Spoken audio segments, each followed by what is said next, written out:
कैसे हो आप सब? आशा करती हूँ आप लोग ठीक होंगे। तो आज सुनाएंगे आप सभी को सोहर गीत। सुनिएगा और बताइएगा कैसा लगा।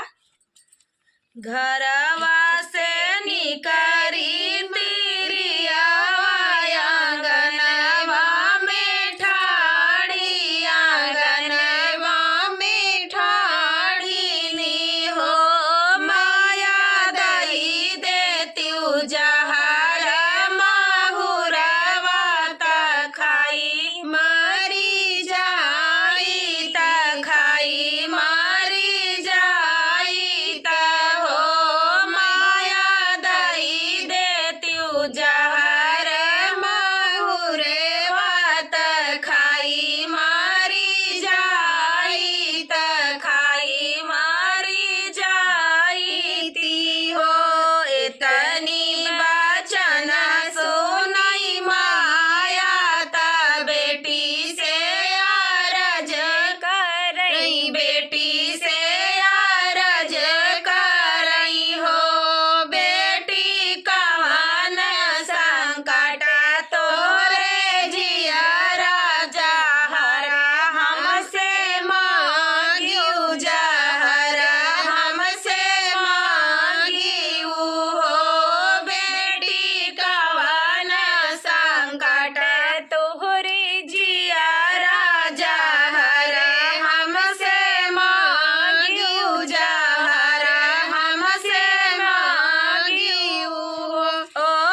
साहस साहस अब सही ली, अब आवाज हमका ना करी है। चाहिए। अब ससुरे में अब बहू सब के करना रहू के चाहिए। सास ससुर ननद का अब सब करना चाहिए न, कई भाषा या देखा शब्द का शब्द लिखे यहाँ, इस शब्द पे गौर करा। अरे ससुरे में सबको नचाऊंगी, पिया मानो न मानो, ससुरे में सबको नचाऊंगी, पिया मानो न मानो। सासू ने झाड़ू का ऑर्डर चलाया, सासू ने झाड़ू का ऑर्डर चलाया, सर में है दर्द मैंने उनको बताया, सर में है दर्द मैंने उनको बताया, तेरी मम्मी से झाड़ू लगवाऊंगी, पिया मानो न मानो, मम्मी से झाड़ू लगवाऊंगी, पिया मानो न मानो, ससुरे में सबको नचाऊंगी, पिया मानो न मानो, अंगुली पे सबको नचाऊंगी, पिया मानो न मानो। जेठनी ने खाने का ऑर्डर चलाया, जेठनी ने खाने का ऑर्डर चलाया, हाथों में दर्द मैंने उनको बताया, हाथों में दर्द मैंने उनको बताया, तेरी भाभी से खाना बनवाऊंगी, पिया मानो न मानो, भाभी से खाना बनवाऊंगी, पिया मानो न मानो। देखा कहत यहाँ ना बनाओ, कैसे ना बनाई है। देखा हम अपने पियक बताओ, नहीं परदेश ही चली जाए, कैसे ना बनाई है।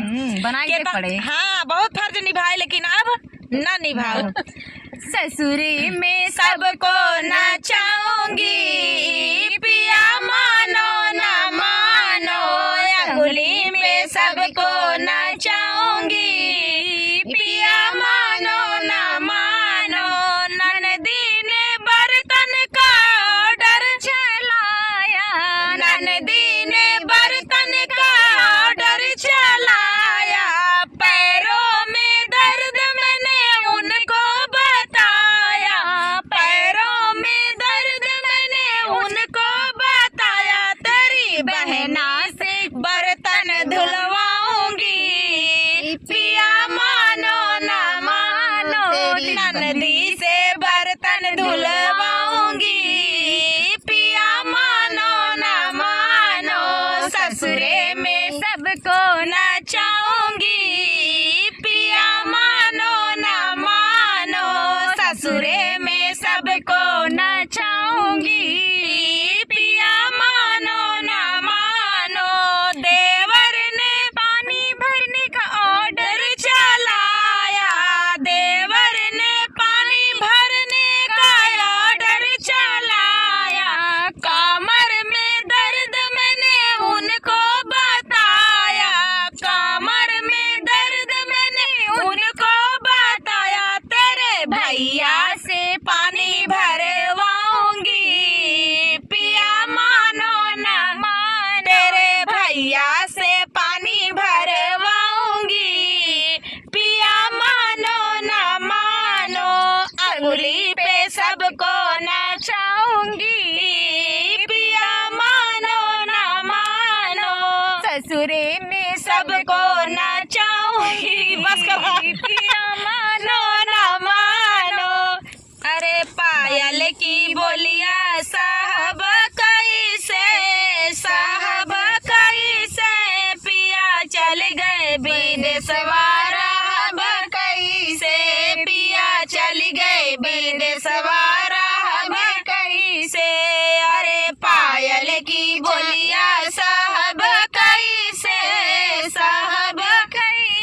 आती है इनका तेरा हाँ, एक ऊपर ही गाना है बहुत याद आती है। अरे जेठवा के बोलिया त सही सुनी ले भाई, जेठवा के बोलिया त सही सुनी ले भाई, जेठनी के बोलिया साहब कैसे पिया जल गए विदेशवा रहब कैसे, पिया चल गए विदेशवा रहब कैसे, अरे पायल की बोलिया साहब कैसे पिया चल गए विदेशवा रहब कैसे, पिया चल गए विदेशवा रहब कैसे, अरे देवरा के बोलिया त सही सुनी ले भाई, देवरा के बोलिया त सही सुनी ले, बेवरानी के बोलिया साहब कैसे, अरे ननदी के बोलिया साहब कैसे, पिया चल गए विदेशवा रहब कैसे, पिया चल गए विदेशवा रहब कैसे, अरे पायल की बोलिया साहब कैसे पिया चल गए विदेशवा रहब कैसे, पिया चल गए विदेशवा रहब कैसे, अरे भोला खोला मंदिरवा खेलब होली, भोला खोला मंदिरवा खेलब होली, भोला खोला मंदिरवा खेलब होली, भोला खोला मंदिरवा खेलब होली, अरे गंगा से हेलब चंदा से खेलब, गंगा से खेलब चंदा से अरे गंगा से खेलब चंदा से खेलब, गंगा से खेलब हो चंदा से अरे नगवा से खेलब हर हर बोली, भोला खोला मंदिरवा खेलब होली, अरे नगवा से खेलब हर हर बोली, भोला खोला मंदिरवा खेलब होली, भोला खोला मंदिरवा खेलब होली, भोला खोला मंदिरवा खेलब होली, भोला खोला मंदिरवा खेलब होली, भोला खोला मंदिरवा खेलब होली। अब अबीर गुलाल अभी तो नहीं है, यहाँ नदिया के तीरे बालू है और सभी के ऊपर पड़ रही है, तो चलिए दोस्तों ये तो बालू है, हमें बालू से खेलने का शौक है, हम खेलते हैं, बचपन में भी खेले थे। भोलेनाथ को भस्म पसंद है, भस्म में खेलते हैं, भस्म है भस्म बस वही। भोला खोला मंदिरवा खेलब होली, भोला खोला मंदिरवा खेलब होली, अरे कार्तिक से खेलब गणेश से खेलब, कार्तिक से खेलब गणेश से खेलब, गौरा मैया से खेलब हर हर बोली, भोला खोला मंदिरवा खेलब होली, गौरा मैया से खेलब हर हर बोली, भोला खोला मंदिरवा खेलब होली, भोला खोला मंदिरवा खेलब होली, भोला खोला मंदिरवा खेलब होली, भोला खोला मंदिरवा खेलब होली, भोला खोला मंदिरवा खेलब होली, अरे भैरो से खेलब हो नंदी से खेलब, भैरो से खेलब हो नंदी से चौसठ जोगनी से खेलब हरे हरी बोली, भोला खोला मंदिरवा खेलब होली, भोला खोला मंदिरवा खेलब होली, भोला खोला मंदिरवा खेलब होली, भोला खोला मंदिरवा खेलब होली, भोला खोला मंदिरवा खेलब होली, अरे डमरू से खेलब त्रिशूल से खेलब, डमरू से खेलब त्रिशूल से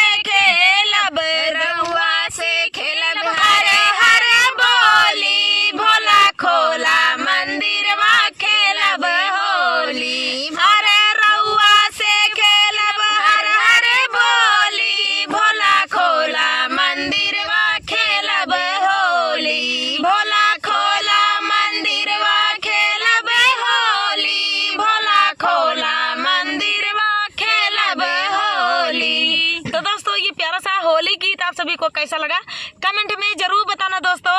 इसी तरह के होली गीत आप लोग कमेंट कीजिएगा तो हम लोग तीनों भी बहनें लाएंगे। आगे भी इससे भी बेहतर होली गीत आपके लिए लेकर आएंगे। तो ये तो अचानक में पहले प्लान बना कि पहले भोलेनाथ के संग खेल लिया जाए होली और गंगा मैया में आके नहा लिया जाए। उसके बाद तो होली गीत होती रहेगी और भी गीत होते रहेंगे। तो चलिए दोस्तों मिलते हैं अगले वीडियो में, तब तक के लिए नमस्कार।